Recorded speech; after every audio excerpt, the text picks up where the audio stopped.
अब तक हमने ज्यादातर अलग अलग देशों के बारे में चर्चा की है, जिनमें से कुछ ने आपको आकर्षित किया होगा जबकि अन्य ने आपको उदासीन महसूस कराया होगा। तो आपकी राय में दुनिया में सबसे ज्यादा रहने लायक राजधानी कौन सी हो सकती है? किसी देश की राजधानी में निश्चित रूप से कौन सी जरूरी विशेषताएं होनी चाहिए? अब आइए इस विशाल देश की राजधानी मॉस्को पर ध्यान दें, जिसका क्षेत्रफल दुनिया में सबसे बड़ा है।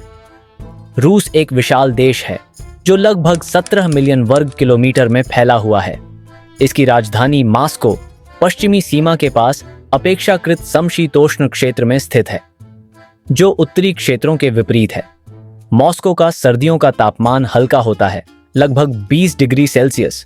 यह शहर 2,11,011 वर्ग किलोमीटर में फैला हुआ है और इसकी आबादी लगभग 19 मिलियन है, जो सेंट पीटर्सबर्ग के 6 मिलियन से काफ़ी ज़्यादा है। इस घनी आबादी को बसाने के लिए कई ऊंची इमारतें ज़रूरी हैं। मॉस्को में एक बढ़िया 3 बेडरूम वाला अपार्टमेंट किराए पर लेने का खर्च कम से कम 80,000 रूबल है, जो लगभग $800 के बराबर है। अगर आप मॉस्को में रहने के बारे में सोच रहे हैं तो रहने खाने की उच्च लागत के लिए तैयार रहें, जिसमें प्रति माह लगभग $2,000 का खर्च आएगा। जबकि सस्ते अपार्टमेंट उपलब्ध हैं, वे अक्सर पुराने, छोटे या शहर के केंद्र से दूर होते हैं। मॉस्को कई राजधानी शहरों के विपरीत मॉस्को नदी के किनारे एक विशाल मैदान पर अंतर्देशीय स्थित है, जो एक शांतिपूर्ण मनोरंजन क्षेत्र प्रदान करता है। यह शहर मॉस्को क्रेमलिन, पुतिन के आधिकारिक निवास और रेड स्क्वायर जैसे प्रतिष्ठित स्थलों के लिए जाना जाता है, जो अपनी विशालता और ऐतिहासिक सेंट बेसिल कैथेड्रल के लिए प्रसिद्ध है। प्रशासन और धन के केंद्र के रूप में मॉस्को की विशेषता लग्जरी वाहन और आधिकारिक व्यावसायिक गतिविधि है। पश्चिम के साथ तनावपूर्ण संबंधों और कम उड़ानों के कारण मॉस्को में बहुत से विदेशी पर्यटक नहीं आते हैं, लेकिन शहर की बड़ी घरेलू आबादी और संसाधन इसे साल भर जीवंत बनाए रखते हैं। शहर में अक्सर त्योहार आयोजित किए जाते हैं जो स्थानीय लोगों के लिए आम हैं, लेकिन आगंतुकों के लिए आकर्षक हैं। वैश्विक गर्मी के मौसम के बावजूद मॉस्को जीवंत बना हुआ है। लोग छोटी आस्तीन वाले कपड़े पहनकर बाहरी गतिविधियों का आनंद ले रहे हैं। शहर का जीवंत माहौल दिन रात स्पष्ट दिखाई देता है। दोस्तों के समूह सड़कों, कैफे और फोटोग्राफरों को दृश्यों को कैप्चर करने के लिए भर देते हैं। पेशेवर फोटोग्राफर व्यस्त क्षेत्रों में पृष्ठभूमि भी सेट करते हैं, जो शहर की ऊर्जा को याद रखने का एक अनूठा तरीका पेश करते हैं। मॉस्को में पार्कों से लेकर वास्तुकला तक कई खूबसूरत जगहें हैं, जिससे शानदार फोटो के लिए विशेष सेटअप की जरूरत नहीं पड़ती। पश्चिमी यूरोपीय शैलियों से प्रेरित शहर की वास्तुकला इसकी भव्यता में चार चांद लगा देती है। एक राजधानी के रूप में मॉस्को अनगिनत रेस्तरां, पार्क, नाइट क्लब और नए लोगों से मिलने के अवसरों के साथ अपेक्षाओं को पूरा करता है, जिससे लगातार ताज़ा और रोमांचक माहौल सुनिश्चित होता है। जबकि मॉस्को उच्च आय क्षमता प्रदान करता है, इसकी शानदार जीवन शैली का आनंद लेने के लिए प्रति माह 4,000 से $55,000 की शुद्ध आय की आवश्यकता होती है। अन्यथा शहर के खर्च आपके बजट को प्रभावित कर सकते हैं। अगर मॉस्को बहुत महंगा है तो व्लादिमीर या कजान, तातारस्तान की राजधानी जैसे आसपास के शहर जीवंत वातावरण के साथ अधिक किफायती विकल्प प्रदान करते हैं। फिनिश सीमा के पास सेंट पीटर्सबर्ग एक और विकसित लेकिन कम आबादी वाला विकल्प है। मॉस्को अपने शीर्ष तकनीकी विश्वविद्यालयों के कारण न केवल वयस्कों बल्कि रूस भर से युवाओं को भी आकर्षित करता है, जो अंतर्राष्ट्रीय संभावनाओं के साथ शिक्षा और कैरियर के अवसर प्रदान करते हैं। 13 विश्वविद्यालयों और प्रचुर कैरियर संभावनाओं के साथ मॉस्को सभी उम्र के लोगों को आकर्षित करता है और फोटोग्राफी के शौकीनों के लिए भी एक केंद्र है। रूसियों, विशेष रूप से रूसी महिलाओं को अपनी तस्वीरें खिंचवाना बहुत पसंद है। भले ही आप उनकी जानकारी के बिना कोई तस्वीर खींच लें, लेकिन वे अक्सर आक्रामक या गुस्से में प्रतिक्रिया करने के बजाय इसे महसूस करने के बाद मुस्कुराती हैं और पोज देती हैं। रूसी लोग अक्सर अपने फोन को हाथ में लिए रहते हैं, लगातार सेल्फी लेते रहते हैं, जो न केवल बाहरी दुनिया से बल्कि खुद से भी स्वीकृति पाने की इच्छा को दर्शाता है। जब आप मॉस्को में लोगों को देखते हैं तो आप स्लाव जाति की विशेषताओं को स्पष्ट रूप से देख सकते हैं। लगभग 10 में से 8 लोगों की त्वचा गौरी होती है, अक्सर सुनहरे बाल होते हैं और कई लोगों की आंखें नीली या हरी होती हैं। सुंदरता बेशक व्यक्तिपरक है, लेकिन रूसी लोगों की आकर्षक उपस्थिति से इनकार नहीं किया जा सकता है। स्लाविक लुक के प्रति वैश्विक आकर्षण है और रूसी इस ध्यान के बारे में जानते हैं, जो संभवतः उनके उच्च आत्मविश्वास में योगदान देता है। रूसी लोग न केवल रात के समय बल्कि दोस्तों के साथ आकस्मिक दिन की बैठकों के लिए भी सुरुचिपूर्ण ढंग से कपड़े पहनते हैं। हालांकि रूस एक रूढ़िवादी ईसाई देश है, लेकिन इसकी धार्मिक संरचना और शासन शैली इसके लोगों के कपड़ों और जीवन शैली में हस्तक्षेप नहीं करती है। रूसियों को बिना किसी सामाजिक या सरकारी दबाव के अपनी इच्छानुसार कपड़े पहनने और जीने की स्वतंत्रता है। रूस में स्वतंत्रता की भावना इस बात में परिलक्षित होती है कि लोग जीवन का आनंद कैसे लेते हैं, न केवल आयोजन स्थलों पर बल्कि दिन के दौरान सड़कों पर भी नाचते हैं। उनका जीवंत और मौज मस्ती करने वाला स्वभाव पश्चिमी यूरोप में देखे जाने वाले जीवन के उत्साह से मुकाबला करता है, जो उनके जीवन जीने के ऊर्जावान दृष्टिकोण को दर्शाता है। मॉस्को का जीवंत वातावरण युवा संगीतकारों को सड़कों पर बजाकर पैसे कमाने के अवसर प्रदान करता है, जहां सुंदर धुनें आम ध्वनि हैं। शाम होते ही फुटपाथ और पार्क शहर के जीवंत वातावरण का आनंद लेने वाले लोगों से भर जाते हैं। कुछ निवासी रचनात्मक तरीके से प्रियजनों के साथ समय का आनंद लेते हैं, जैसे कि अपनी कार की डिक्की में हुक्का पीकर आराम करना। धूम्रपान विशेष रूप से युवा लोगों में व्यापक रूप से प्रचलित है और सड़कों पर ज्यादातर 50 वर्ष से कम आयु के लोग रहते हैं और अक्सर मेट्रो में बुजुर्ग लोग देखे जाते हैं। मॉस्को की मेट्रो प्रणाली विशाल, स्टाइलिश और साफ सुथरी है, जिसमें प्रभावशाली सोवियत युग की वास्तुकला वाले 160 से ज्यादा स्टेशन हैं। शहर में लग्जरी कारों की भरमार है, जो शाम के समय खास तौर पर ध्यान देने योग्य होती हैं। मॉस्को में मलाया, ब्रोनाया और पेट्रोवका जैसी सड़कें ऐसी जगहें हैं जहां शहर के अभिजात वर्ग के लोग रहते हैं। ये इलाके अपनी लग्जरी कारों की भरमार के लिए जाने जाते हैं और यहाँ सबसे महंगे ब्रांडेड शॉपिंग सेंटर हैं। शाम के समय आप शहर की समृद्धि और विलासिता से घिरे इन सड़कों के ट्रैफिक और भीड़ में खुद को डुबो सकते हैं। मॉस्को की महानगरीय और बहुराष्ट्रीय संरचना का मतलब है कि भले ही आप धारा प्रवाह रूसी न बोलें, आप अक्सर अंग्रेजी के साथ संचार संबंधी समस्याओं को दूर कर सकते हैं। यह विविधतापूर्ण मेकअप शहर की खाद्य संस्कृति तक भी फैला हुआ है, जो विभिन्न प्रकार के स्वादों से मेल खाने वाले व्यंजन पेश करता है। इसके अतिरिक्त मॉस्को की चहल पहल भरी सड़कें सबसे अधिक बार आने वाले क्षेत्रों में से हैं, जो शहर के जीवंत और गतिशील माहौल को और भी बढ़ा देती हैं। मॉस्को में नवविवाहित जोड़े अक्सर अपने विवाह समारोहों के लिए शहर के कुलीन इलाकों को चुनते हैं। इसलिए यदि आप मॉस्को नदी के आसपास सैकड़ों मेहमानों के साथ कई दूल्हा दुल्हन के जोड़े को देखते हैं, तो आश्चर्यचकित न हो। इन विवाह समारोहों की विशेषता असाधारण संगीत और भव्यता नहीं होती है। इसके बजाय वे अधिक सरल और अंतरंग होते हैं, जिसमें करीबी परिवार और दोस्त इकट्ठा होते हैं। रूस की राजनीतिक चुनौतियों के बावजूद मॉस्को आज एक जीवंत और सुरक्षित माहौल बनाए रखता है। ऐसा लगता है कि यह शहर दुनिया की सबसे प्रतिष्ठित और आकर्षक राजधानियों में से एक बना रहेगा। मॉस्को के लोग अपने देश में रहने से संतुष्ट दिखते हैं। उनके दैनिक जीवन में डर या प्रतिबंध का कोई संकेत नहीं दिखता है।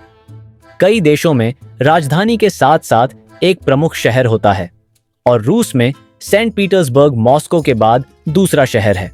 उत्तर पश्चिम में स्थित सेंट पीटर्सबर्ग 6 मिलियन की आबादी के साथ रूस का दूसरा प्रमुख शहर है, जो इसे यूरोप में चौथा सबसे अधिक आबादी वाला शहर बनाता है। यह यूरोप से अपनी निकटता के कारण पसंदीदा है। फिनलैंड और बाल्टिक देशों के करीब होने के कारण निवासियों को यूरोपीय गंतव्यों तक आसानी से पहुंच मिलती है। मॉस्को के विपरीत, जहां केवल नदियां हैं, सेंट पीटर्सबर्ग एक बेहतरीन शहर है। पीटर्सबर्ग को फिनलैंड की खाड़ी पर स्थित होने का लाभ मिलता है, जो समुद्र तटों और अतिरिक्त मनोरंजक गतिविधियों तक पहुंच प्रदान करता है। शहर में नेवा नदी भी है, जो इसके आकर्षण को बढ़ाती है। हालांकि इसकी छोटी गर्मियां इसे एक प्रमुख अवकाश स्थल के रूप में सीमित करती हैं। सेंट पीटर्सबर्ग को नेवा नदी द्वारा शाखाओं में विभाजित किया गया है, जिससे शहर के पश्चिमी भाग में 42 द्वीप बन गए हैं, जिससे इसे अपनी 55 नहरों और लगभग 500 पुलों के कारण रूस का वेनिस उपनाम मिला है। धनी निवासियों के पास अक्सर इन नहरों के किनारे भव्य घर होते हैं। हालांकि कुछ इमारतें पुरानी और बेहद महंगी हैं। शहर अपनी व्हाइट नाइट्स के लिए प्रसिद्ध है, एक प्राकृतिक घटना जहां गर्मियों के दौरान सूरज मुश्किल से डूबता है, जिसके परिणाम स्वरूप 19 घंटे से अधिक दिन का उजाला रहता है।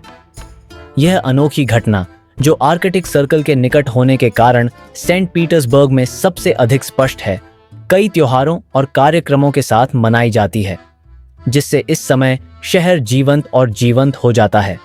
हालांकि लगातार रोशनी और शोर उन लोगों के लिए चुनौतीपूर्ण हो सकता है जो उनके प्रति संवेदनशील हैं।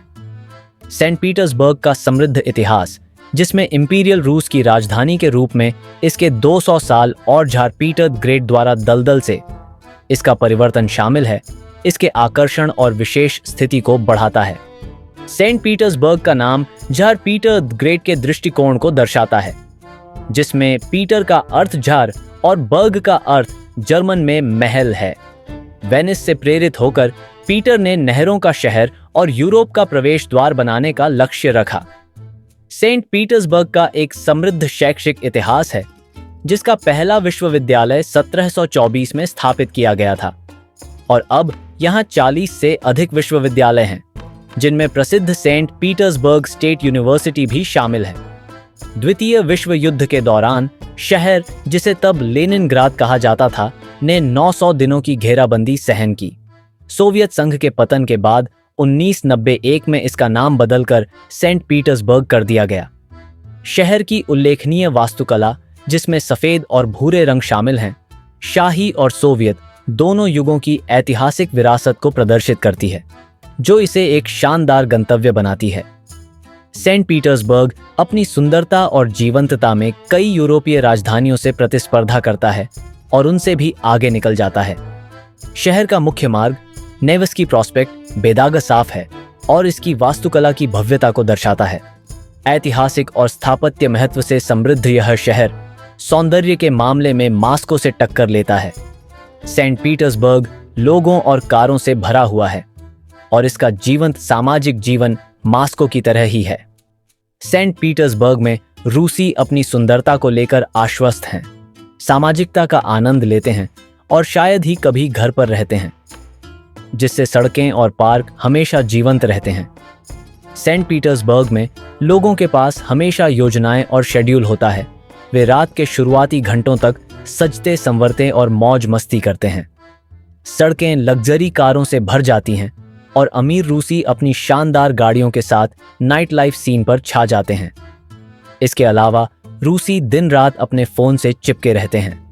अगर वे दोस्तों से चैट नहीं कर रहे हैं तो वे अपने स्क्रीन पर घूरते हुए मिनटों बिता देते हैं। सेंट पीटर्सबर्ग में भीड़ भाड़ वाले पार्क और हरे भरे स्थान बताते हैं कि स्थानीय लोग किस तरह से जीवन को अपनाते हैं, प्रियजनों के साथ समय का आनंद लेते हैं। शहर के जीवंत माहौल को संगीत और स्ट्रीट आर्टिस्ट द्वारा और भी बेहतर बनाया जाता है। सेंट पीटर्सबर्ग में एक आरामदायक जीवन शैली बनाए रखने के लिए आमतौर पर एक औसत परिवार को कम से कम $3000 प्रति माह कमाने की आवश्यकता होती है। हालांकि कई निवासी शानदार जीवन स्तर का आनंद नहीं ले सकते हैं। शहर के भीतर परिवहन मुख्य रूप से मेट्रो और बसों के माध्यम से किया जाता है, जिसमें शहर के दिल माने जाने वाले नेवस्की प्रॉस्पेक्ट से विभिन्न क्षेत्रों तक पहुंच प्रदान करने वाले मार्ग हैं। सेंट पीटर्सबर्ग की मेट्रो न केवल एक कार्यात्मक पारगमन प्रणाली है, बल्कि एक दृश्य आकर्षण भी है, जो शहर भर में 54 स्टेशनों के साथ अपनी सुंदर वास्तुकला के लिए प्रसिद्ध है। मॉस्को और सेंट पीटर्सबर्ग के बीच यात्रा करने में ट्रेन से लगभग 5 घंटे लगते हैं, या यदि आप क्रूज से आते हैं तो आप 72 घंटे तक वीजा मुक्त रह सकते हैं। जबकि रूसी प्राथमिक भाषा है, सेंट पीटर्सबर्ग में अन्य रूसी क्षेत्रों की तुलना में विदेशी भाषा प्रवीणता की दर अधिक है। शहर में अक्सर बारिश और बादल छाए रहते हैं, लेकिन इसका सांस्कृतिक और स्थापत्य आकर्षण इसे मौसम के बावजूद रहने के लिए एक जीवंत और आकर्षक स्थान बनाता है। फिनलैंड के ठीक पूर्व में स्थित करेलिया गणराज्य रूस का एक कम जाना पहचाना क्षेत्र है, जिसकी आबादी लगभग 7 लाख है और एक विशाल वन क्षेत्र है। इसकी राजधानी पेट्रोजावोडस्क फिनलैंड से निकटता के कारण यूरोपीय अनुभव देती है, जो स्थानीय वास्तुकला को प्रभावित करती है। करेलिया में रंग बिरंगी लकड़ी की इमारतें हैं, जो कि रूस के प्रमुख शहरों में आम नहीं है। यह क्षेत्र शांतिपूर्ण जीवन शैली, अच्छी तरह से बनाए रखी गई सड़कें प्रदान करता है और गर्मियों के दौरान मध्य रूस से पर्यटकों को आकर्षित करता है। करेलिया की पूर्वी तटरेखा और केवाई द्वीप अपने शांत वातावरण के लिए उल्लेखनीय हैं। रूस में करेलिया जैसी विशेष जगहें अक्सर सीमित प्रचार के कारण अंतर्राष्ट्रीय यात्रियों के लिए अज्ञात रहती हैं। करेलिया में किजी द्वीप में उल्लेखनीय सोवियत युग की वास्तुकला है, लेकिन यह स्थायी निवास के लिए बहुत छोटा है। द्वीप के 2 ऐतिहासिक चर्च इसके मुख्य आकर्षण हैं। बादलों से घिरे मौसम के बावजूद करेलिया अद्वितीय अनुभव और प्रचुर मात्रा में फल प्रदान करता है, जैसे कि ब्लैकबेरी, जो उच्च कीमतों पर बेचे जाते हैं। रूस का सबसे बड़ा द्वीप सखालिन लगभग 92,000 वर्ग किलोमीटर में फैला हुआ है और जापानी और रूसी संस्कृतियों का मिश्रण दर्शाता है। रूस और जापान के बीच ऐतिहासिक रूप से विवादित सखालिन द्वितीय विश्व युद्ध के बाद रूस द्वारा दावा किए जाने से पहले 1905 से 1945 तक जापानी नियंत्रण में था। सखालिन द्वीप, जो कभी जापानी था लेकिन अब रूसी है, एक जापानी द्वीप के करीब स्थित है और अपनी प्राकृतिक सुंदरता के लिए जाना जाता है। हालांकि इसका दूरस्थ स्थान और रूस के तनावपूर्ण अंतर्राष्ट्रीय संबंधों के कारण इसे देखना मुश्किल है, जिसके लिए लंबी हवाई यात्रा या नौका यात्रा करनी पड़ती है। द्वीप पर बड़े भूकंप भी आते रहते हैं, जो स्थायी बस्तियों को रोकते हैं। सखालिन मुख्य रूप से पर्यटन के लिए आते हैं, जिसमें सोवियत युग के खंडहर, विविध वन्य जीवन और सुंदर दृश्य शामिल हैं। सेंट पीटर्सबर्ग के रास्ते में स्थित कोवो एक ऐसा शहर है जो अपनी ऊंची कंक्रीट की इमारतों और कम आय वाले आवास के लिए जाना जाता है। यह सेंट पीटर्सबर्ग में काम करने वालों के लिए एक आवासीय क्षेत्र के रूप में कार्य करता है, जहां इमारतों में अक्सर वास्तुशिल्प आकर्षण की कमी होती है और खराब सामग्रियों से निर्मित होते हैं। अपार्टमेंट आमतौर पर छोटे होते हैं और शहर में शहरीकरण का उच्च स्तर है। आधुनिक आवास और अच्छी सड़कों के बावजूद स्थितियां अभी भी चुनौतीपूर्ण हो सकती हैं, खासकर कोड़ा जैसे शहरों की तुलना में। उत्तरी काकेशस में कोड़ा घनी आबादी वाला है और पुराने बुनियादी ढांचे और खराब सर्दियों की परिस्थितियों से जूझता है। बिजली के तार एक अविकसित शहर का आभास देते हैं। दुर्भाग्य से यहां हमेशा बारिश नहीं होती है और कोड़ा में लोगों को कीचड़ भरी सतहों का सामना करना पड़ता है, क्योंकि उनके पास कोवो की तरह पक्की सड़कें नहीं हैं। शहर की सबसे बड़ी समस्या नरम जमीन है, जो भारी बारिश के दौरान दलदल में बदल जाती है। शहर के कुछ इलाके ऐसे लगते हैं जैसे इमारतों के निर्माण के समय सड़कें भूल गई हों। रूस इतना विशाल है कि आप नक्शे पर जहां भी देखें, आपको ढेर सारे विवरण और विविध परिदृश्य देखने को मिलते हैं। उदाहरण के लिए ओखोटस्क सागर से सटा हुआ मगदान शहर इस विविधता का एक उदाहरण है। सुदूर पूर्व में रूस की सबसे दूर की चौकियों में से एक मगदान का इतिहास स्टालिन युग से जुड़ा हुआ है। रूसियों से मगदान का जिक्र करते ही उनके दिमाग में हड्डियों को कंपा देने वाली ठंड, गुलाग लेबर कैंप और ऊबड़ खाबड़ ग्रामीण परिदृश्य की छवियां उभर आती हैं। लगभग 1 लाख लोगों का घर यह शहर हमेशा सफेद बर्फ की चादर से ढका रहता है तथा यहाँ की इमारतें सफेद रंग के विभिन्न रंगों में हैं। यहाँ ठंड इतनी ज्यादा है कि लोग अपना खाना अपनी खिड़कियों के बाहर रखते हैं, जिससे रेफ्रिजरेटर लगभग बेकार हो गए हैं। इस क्षेत्र में सीमित निवेश हुआ है और कम मांग के कारण नई इमारतें नहीं बन पा रही हैं। फिर भी ऐसा कहा जाता है कि मगदान में बस स्टॉप और नज़ारे दुनिया के कुछ बेहतरीन बस स्टॉप दृश्य पेश करते हैं। हाल ही में छोड़ी गई इमारतों में अभी भी पूर्व निवासियों का सामान है और आबाद इमारतों की समग्र स्थिति इस उपेक्षा को दर्शाती है। तुवा या तुविनिया, जैसा कि इसे कभी कभी विदेशी लोग कहते हैं, में जाने पर एक और दिलचस्प क्षेत्र का पता चलता है। तुवा रूस के स्वायत्त गणराज्यों में से एक है, जिसका मूल तुर्की है, जो मंगोलिया के ठीक उत्तर में रूस के दक्षिण में स्थित है। इसकी सीमा पश्चिम में एक अन्य तुर्की स्वायत्त गणराज्य अलाई से लगती है। विशेषज्ञों के अनुसार तुवा एशिया का सटीक भौगोलिक केंद्र है। अपने सामरिक महत्व के बावजूद यह अपेक्षाकृत अज्ञात बना हुआ है। इस गणराज्य की आबादी लगभग 3,50,000 है और यह 170,000 वर्ग किलोमीटर से अधिक के व्यापक क्षेत्र को कवर करता है, जो कई देशों के आकार से भी बड़ा है। राजधानी शहर, जिसे लाल शहर के रूप में जाना जाता है, इसका नाम लाल के अर्थ से लिया गया है और गणराज्य की 1/3 आबादी वहां रहती है। ऐसे क्षेत्रों पर ध्यान न देने से रूस के विशाल और विविध परिदृश्य के भीतर एक व्यापक मुद्दे पर प्रकाश डाला गया है। तुवा अक्सर धूल के तूफानों से ग्रस्त रहता है, जिससे सड़कें कच्ची रह जाती हैं और हल्की हवा भी धूल के बादलों को अंधा कर सकती है। राजधानी काइजिल में कई सड़कें असमान और खराब हैं। तुवा रूस के उन क्षेत्रों में से एक है जहां वायु प्रदूषण चरम पर है, मुख्यतः हीटिंग के लिए कोयले के उपयोग के कारण, जिसके परिणाम स्वरूप आसमान धूसर धुंध में ढक जाता है।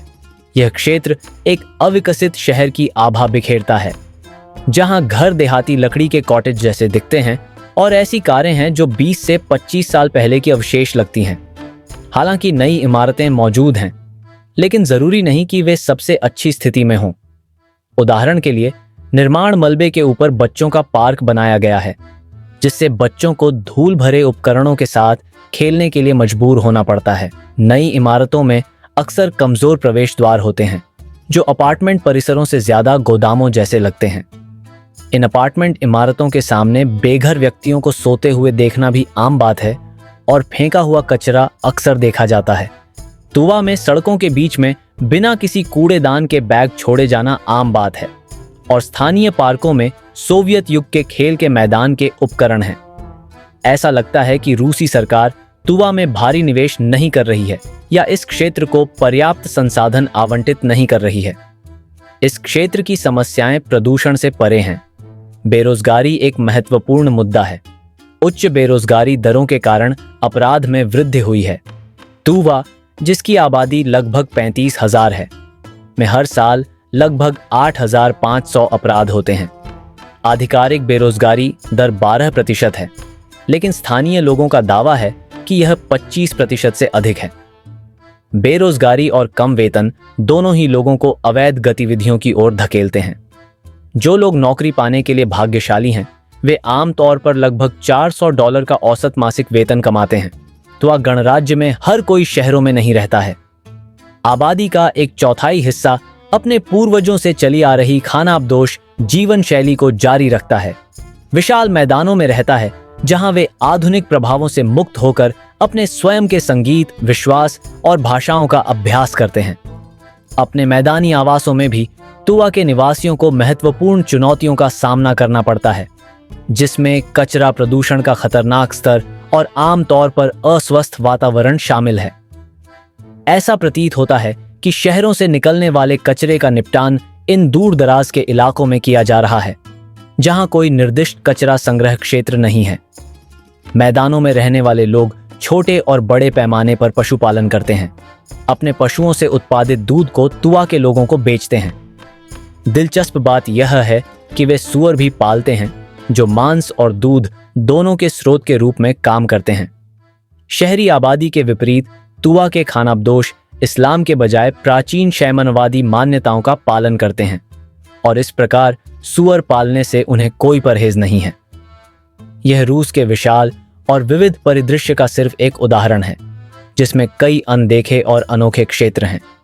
वुटा एक अत्यंत दूरस्थ और कठोर शहर है, जो कभी सोवियत संघ में एक महत्वपूर्ण कोयला खनन केंद्र था। सोवियत संघ के पतन के बाद से शहर का पतन हो गया है। इसकी 2/3 आबादी चली गई है, जिससे केवल लगभग 10,000 निवासी बचे हैं।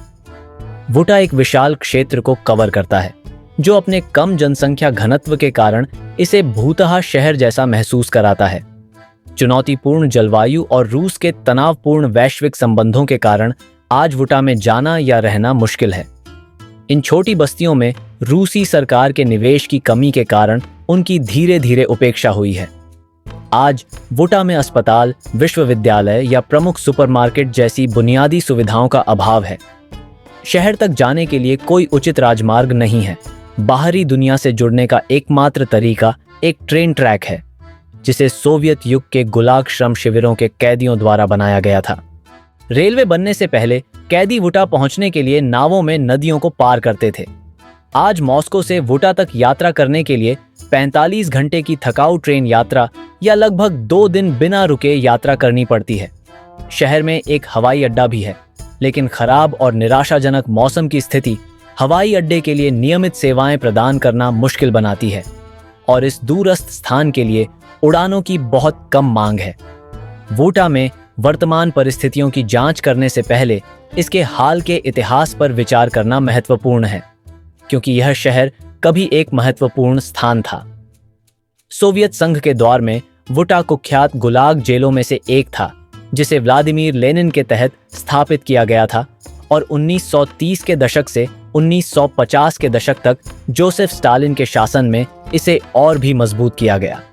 एक श्रमिक शिविर के रूप में यह एक ऐसी जगह थी जहां सोवियत शासन का विरोध या आलोचना करने वाले राजनेताओं और शहरवासियों को सजा के तौर पर निर्वासित कर दिया जाता था। इन व्यक्तियों को न केवल समाज से अलग थलग कर दिया गया, बल्कि कोयला खदानों में जबरन काम करने के लिए मजबूर किया गया, जहां उन्हें कठोर कामकाजी परिस्थितियों और कठोर ठंडे तापमान का सामना करना पड़ा, जो -50 डिग्री सेल्सियस तक गिर सकता था। सूत्रों का अनुमान है कि गुलाग की स्थापना के बाद पहले 30 वर्षों में लगभग 1,70,00,000 से 3 करोड़ से अधिक लोग इन भयानक परिस्थितियों में मारे गए। स्टालिन की मृत्यु के कुछ साल बाद लगभग 660 में गुलाग को राज्य द्वारा बंद कर दिया गया। इसके बाद वुटा को पुनर्जीवित करने का प्रयास किया गया। 1960 के दशक के बाद की अवधि में शहर शानदार सोवियत शैली की इमारतों के साथ एक आधुनिक रूसी शहर बनने की राह पर था। व्यवसायी वुटा चले गए और नौकरी चाहने वालों को सरकार से किराए की सहायता जैसे सामाजिक प्रोत्साहनों के साथ इसके महत्वपूर्ण औद्योगिक क्षेत्रों में रोजगार मिला। वैश्विक कोयला उद्योग में एक प्रमुख खिलाड़ी वुटा रूस और दुनिया के लिए कोयले का एक महत्वपूर्ण निर्यातक बन गया, जिसने 100 से अधिक वर्षों तक ईंधन की पर्याप्त जरूरतों को पूरा किया। हालांकि समय के साथ शहर ने रूसियों के बीच एक नकारात्मक छवि विकसित की, जिससे वहां रहने के प्रति लोगों में घृणा बढ़ती गई। परिणाम स्वरूप वुटा ने अपनी अपील खो दी और क्षेत्र में 13 सक्रिय खनन कंपनियों ने एक एक करके अपनी खदानें बंद करनी शुरू कर दी। खनन कार्यों में गिरावट, जो क्षेत्र का मुख्य रोजगार बाजार था, ने खनिकों की जरूरतों को पूरा करने वाले छोटे व्यवसायों को भी प्रतिकूल रूप से प्रभावित किया। खदानों के बंद होने का मुख्य कारण तकनीकी उन्नति थी, जिसने वुटा की कोयला खदानों को अप्रचलित बना दिया।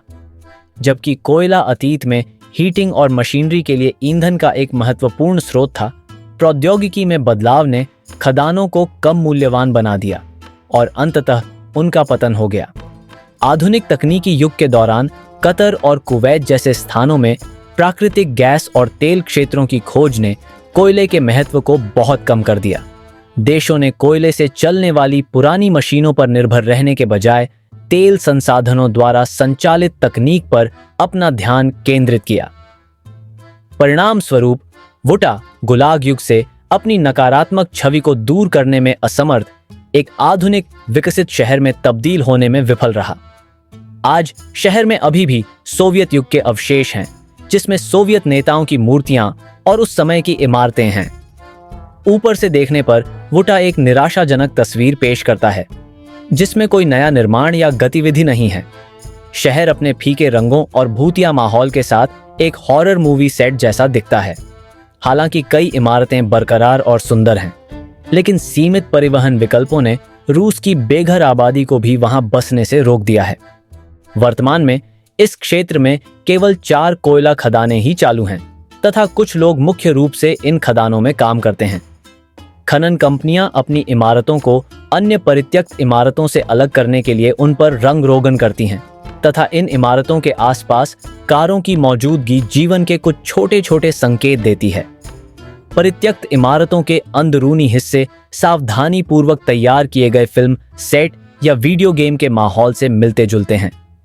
उत्तरी ध्रुव से वुटा की निकटता का मतलब है कि गर्मियों के महीनों में भी बर्फ नहीं पिघलती है और जून और जुलाई में निवासी मोटे कोट पहनकर घूमते हैं। घरों के अंदर खुले में रखे पेय पदार्थ, अलमारियों में रखी किताबें और पीछे छोड़ी गई दवाइयों से अतीत के निवासियों के प्रमाण मिलते हैं। बर्फ के नीचे दबे परित्यक्त वाहन शहर के पूर्व जीवन की पुष्टि करते हैं। इस भयावह रूप से शांत जगह में सबसे डरावनी आवाज कभी कभी इलाके में घूमते आवारा भेड़ियों की चीख है। वुटा मानव क्षेत्र से ज्यादा प्रकृति द्वारा पुनः प्राप्त एक आवाज बन गया है। आसपास के इलाकों में उगे जंगली पौधे वुटा के परित्याग का एक और संकेत हैं, खास तौर पर पूरी तरह से अंधेरा छा जाने के बाद। वुटा में बाहर निकलना वाकई एक साहसी प्रयास है। यहां तक कि सबसे हल्की आवाज भी आपको पसीने से तर कर सकती है। ऐसा इसलिए है क्योंकि पूरे शहर में अंधेरे में डूबे होने के कारण आपके आसपास दृश्यता केवल 20 मीटर तक ही सीमित है। अंधेरे से किसी जंगली जानवर के निकलने की संभावना काफी वास्तविक है। शायद वुटा का सबसे खूबसूरत पहलू यह है कि यह बिना किसी बदलाव के अपने युग की सभी मौलिकता को बरकरार रखता है। सोवियत इमारतों पर उभरी हुई आकृतियां और ऊर्ध्वाधर नियॉन संकेत सभी ऐसे खड़े हैं जैसे कि यह कल की ही बात हो। इस जगह को हाल की सदी के एक आदर्श संग्रहालय शहर में आसानी से बदला जा सकता है। शहर में अभी भी काम कर रहे दुर्लभ बुनियादी ढांचों में से एक, लोगों के अलावा इसकी ट्रैफिक लाइटें हैं सोवियत युग के अवशेष जो खंभों पर भी नहीं लगे हैं।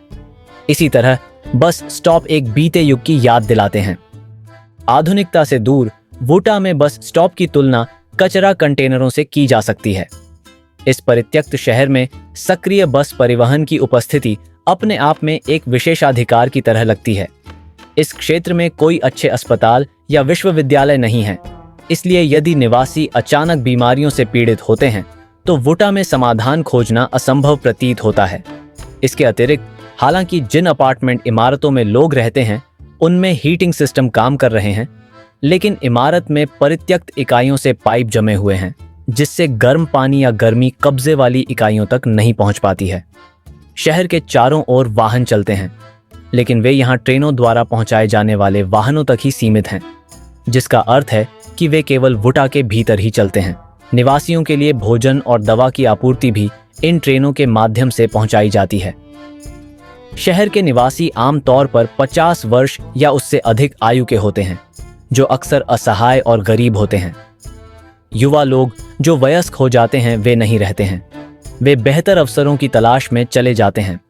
युवा लोग अक्सर कहीं और अवसर तलाशते हैं, मास्को या यूरोप में प्रवास करते हैं, भले ही इसका मतलब अपने परिवारों को पीछे छोड़ना हो, क्योंकि वुटा में उपलब्ध एकमात्र नौकरी खदानों में है।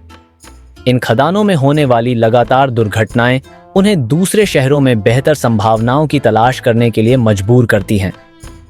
इस क्षेत्र के कब्रिस्तान में एक दुखद पैटर्न दिखाई देता है, जिसमें कई कब्रें उन युवा व्यक्तियों की हैं जिन्होंने पिछले 20 वर्षों में खनन दुर्घटनाओं में अपनी जान गंवा दी है।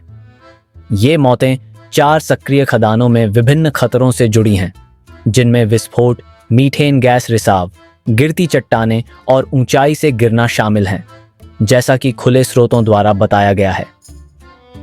इन खतरों के बावजूद यदि आप भविष्य में कभी वुटा में बसने पर विचार करते हैं तो वहां का रियल एस्टेट बाजार एक शानदार अवसर प्रदान करता है। वुटा में एक 3 बेडरूम का अपार्टमेंट केवल 1,50,000 रूबल में खरीदा जा सकता है, जो $1,500 के बराबर है। यह एक अजीबोगरीब विचार लग सकता है, लेकिन इस बात की बहुत अधिक संभावना है कि जलवायु वैज्ञानिकों द्वारा स्वीकार किए गए वैश्विक जलवायु परिवर्तनों के कारण अगले 100 वर्षों में वुटा में संपत्ति के मूल्यों में वृद्धि हो सकती है। यूरोप और मध्य पूर्व के मध्य अक्षांशों में गर्मियों में तापमान पारंपरिक रूप से 30 डिग्री सेल्सियस के आसपास रहता है। हालांकि आज इन क्षेत्रों में तापमान आसानी से 50 डिग्री सेल्सियस तक पहुंच सकता है। चूंकि इन तापमानों में वृद्धि जारी रहने की उम्मीद है, इसलिए ग्रीनलैंड और वुटा जैसे स्थान जो ध्रुवों के करीब हैं, गर्म हो जाएंगे और जलवायु के मामले में अधिक रहने योग्य बन जाएंगे। इस बदलाव से इन क्षेत्रों में संपत्ति के मूल्यों में वृद्धि होने की संभावना है, जो संभावित रूप से सैकड़ों हजार डॉलर तक पहुंच सकती है। वर्तमान में खरीदार खोजने में कठिनाई के कारण वुटा में घर के मालिक अपना सामान लेकर चले गए हैं। फिर भी यह अकल्पनीय नहीं है कि ये घर के मालिक जल्द ही दुनिया की सबसे कीमती जमीनों में से कुछ के मालिक बन सकते हैं। संक्षेप में, वुटा उन क्षेत्रों में से एक है जो इन जलवायु परिवर्तनों से लाभान्वित होने के लिए तैयार है। दुनिया के सबसे आकर्षक शहरों में से एक, अपने ऐतिहासिक अतीत और अपनी जलवायु स्थितियों के कारण रूस के सबसे उत्तरी बिंदुओं में से एक में स्थित है। वहां रहने की इच्छा रखने वाले किसी भी व्यक्ति को असुविधा के अनुकूल होना चाहिए और 50 साल पुरानी सुविधाओं से संतुष्ट होना चाहिए। इसके अलावा मई और जून के महीनों में भी निवासियों को कोट और टोपी पहनने के लिए तैयार रहना चाहिए। उदाहरण के लिए, क्या आप इस उजाड़ और ठंडे शहर में जाने के लिए तैयार होंगे, भले ही आपको बहुत अच्छी तनख्वाह मिले? या क्या ये बर्फीले पुराने शहर अंततः समय के साथ गायब हो जाने के लिए अभिशप्त हैं? अगर आपको यह वीडियो पसंद आया और आप इस तरह के और भी दिलचस्प शहर देखना चाहते हैं, तो कृपया वीडियो को लाइक करें और चैनल को सब्सक्राइब करें।